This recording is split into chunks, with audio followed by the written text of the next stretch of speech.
Allô? Il ne faut pas qu'on se répète, je dis juste Amin pour toutes les prières que les autres ont fait pour Amin, vous. amin. Et Karim, les deux Mohamed, et vous personnellement, et vos familles aussi. Alhamdulillah, barakallahu Je pense que vous abandonnez vos familles pendant quelques minutes pour nous, donc vraiment que Dieu vous reconnaisse tous ces temps. Amin, barakallahu fik.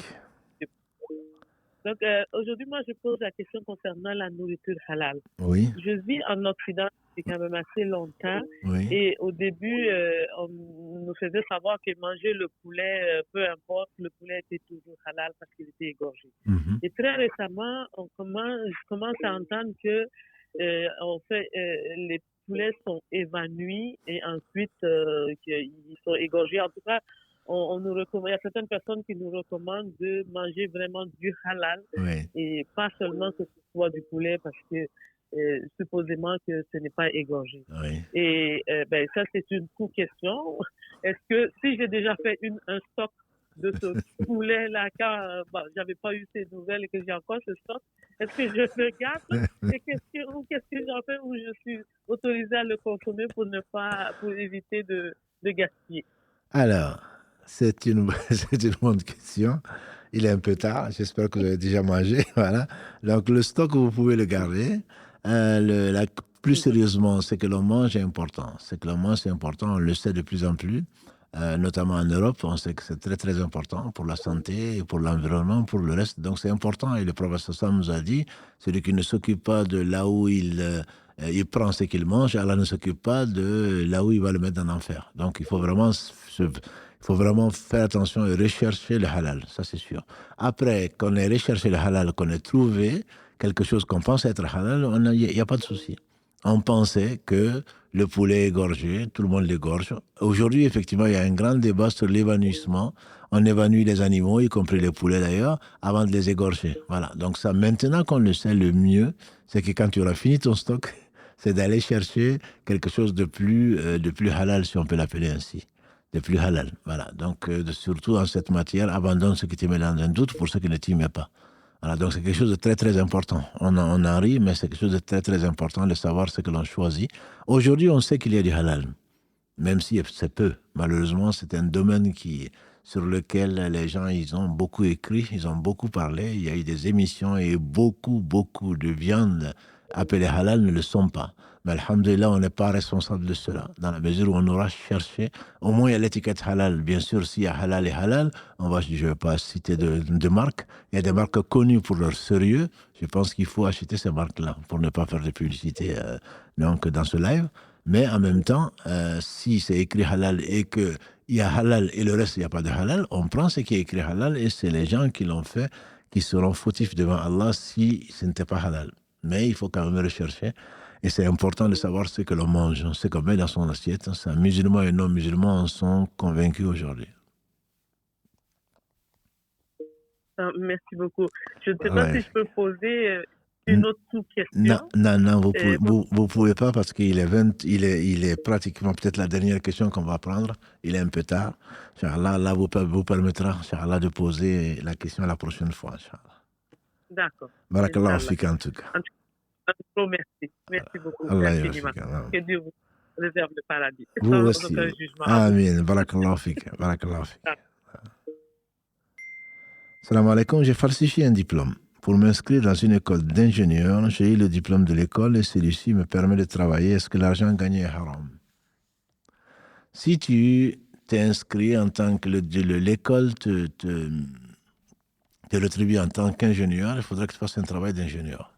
Si tu ne fais pas un travail d'ingénieur, alors certainement ce travail est haram pour toi, puisque tu n'es pas ingénieur. Par contre, si tu arrives à apprendre donc, ce métier, si tu arrives à apprendre ce métier à ce moment-là, au moins tu dois te former, tu dois être sérieux et faire le travail qu'on te confie. Allah a exigé l'excellence en toutes choses. Il a dit le prophète sallallahu, même quand on doit sacrifier un animal, on doit aiguiser le couteau pour que l'animal ne souffre pas. Donc, tu n'as pas le droit d'utiliser un diplôme de quelqu'un pour l'être. Si tu as été à l'école et que tu as une formation d'ingénieur, je te conseillerais très fortement d'être au niveau et de faire des formations même pour être au niveau. Sinon, l'argent que tu gagneras sera de l'argent illicite. Oui. Donc, ça revient encore, Salam, très bon rapprochement par rapport au travail au black et à l'aspect haram de ce travail. Pourriez-vous parler plus en détail de ce qui est licite, ce qui n'est pas licite exactement dans ça? Ça revient un peu donc à la question du frère. Le travail au black, c'est le travail qui n'est pas déclaré. Il est interdit. L'État l'interdit, la loi l'interdit, il est interdit. Donc, le travail que tu fais va t'amener à quoi? Il va t'amener à prendre quelque chose qui n'est pas déclaré. Tu n'auras pas de couverture sociale. Et tu n'auras pas, non plus, tu vas également mentir, puisqu'on va te demander qu'est-ce que tu as gagné, et tu vas dire non, que tu n'as rien gagné. Donc, tu vas mentir au fisc. Pire encore, je dirais, il se peut même que tu utilises de l'argent qui est haram, dans la mesure où tu as des allocations, par exemple, qui sont conditionnées. Et à ta fiche de paye, ou en tout cas ta déclaration d'impôt, qui, elle, n'est pas conforme donc, à la réalité. Donc, il se peut que tu aies droit à des allocations auxquelles tu n'aurais pas eu droit si tu avais déclaré. Là, c'est que non seulement ce que tu fais est interdit parce que tu mens, mais en plus de cela, c'est que tu prends alors que ce qui n'est pas ton droit t'est également interdit. Donc, si tu peux ne pas le faire, il ne faut vraiment pas le faire. Et donc, ce qui est interdit reste interdit. Ce n'est pas parce que ce n'est pas la zakat, ce n'est pas parce que tu seras interrogé sur ta parole, sur tes comportements et sur tout ce que tu auras fait. Allô, oui, salam alaikum. Oui, salam alaikum. Alaikum salam wa. Oui, je vous appelle parce que ma mère, elle est décédée il y a 3 ans. Mm-hmm. C'est un peu dur. Et du coup, pendant ma prière, je lui passe des messages à travers les prières. Je demande à Allah de lui passer des messages de mes réussites ou des différents problèmes. Et du coup, je voulais savoir si j'avais le droit de faire ça, si j'avais le droit d'envoyer Allah faire. Je suis un peu perdue par rapport à ça.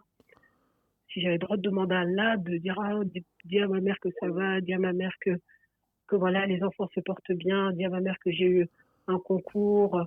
Je ne sais pas si j'ai le droit de faire ça à la fin de ma prière quand je suis prosternée au sol. Ceci n'est pas légiféré, ma sœur. Je comprends ta douleur, mais ceci n'est pas légiféré.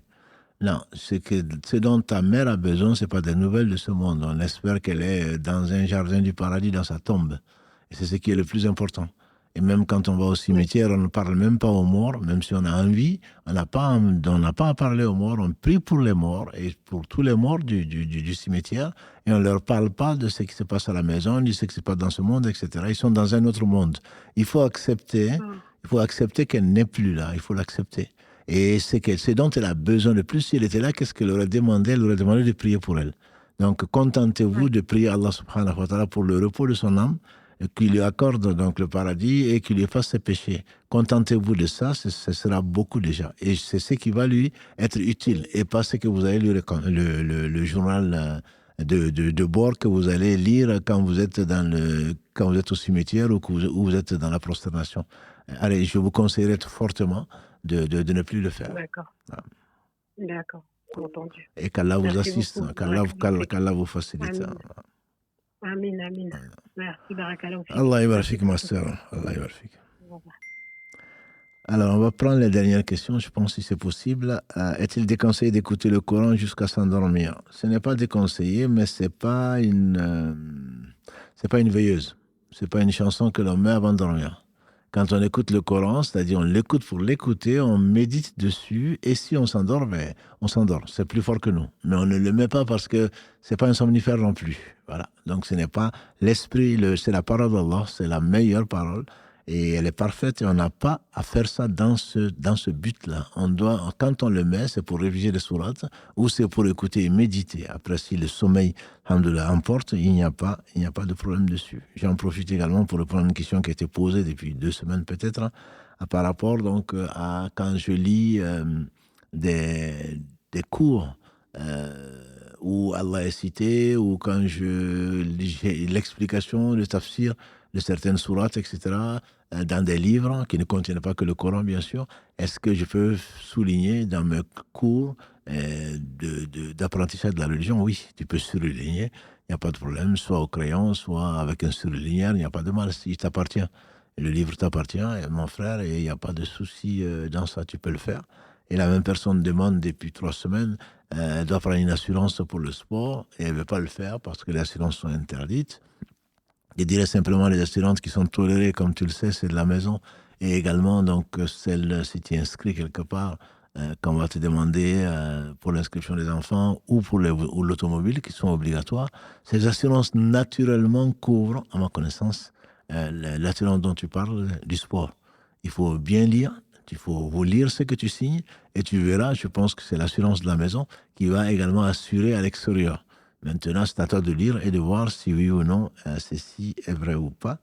Et la dernière question d'un frère, donc, qu'on va répondre encore aujourd'hui, qui parle de choses extrêmement éprouvantes, entre guillemets, c'est comment concilier la pression de la réussite sociale et la vanité.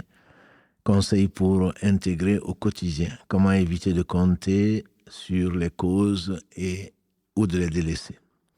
Donc ça, c'est une question de tous les jours. C'est une question de tous les jours. On veut réussir parce que Allah, l'islam n'aime pas la médiocrité. L'islam ordonne l'excellence, comme Allah l'ordonne. Inna Allah ya'muru bil adli wal ihsan. Allah ordonne l'excellence, l'équité et l'excellence en toutes choses. Et verset 90 de la sourate 16. Et Allah subhanahu wa ta'ala a mis dans la bouche de son prophète sallam ce qu'on a déjà dit. Allah aime l'excellence en toutes choses. Même si vous sacrifiez un animal, aiguisez votre couteau pour que l'animal ne souffre pas. Donc il faut être excellent. Donc si on peut avoir une mention très bien, il ne faut pas se contenter d'une mention bien. Et donc on doit être excellent, mais dans tous les domaines. Dans tous les domaines. Tout ce qu'on entreprend, Allah nous a permis, nous a donné des facultés, donc on doit être excellent. On doit viser en tout cas l'excellence.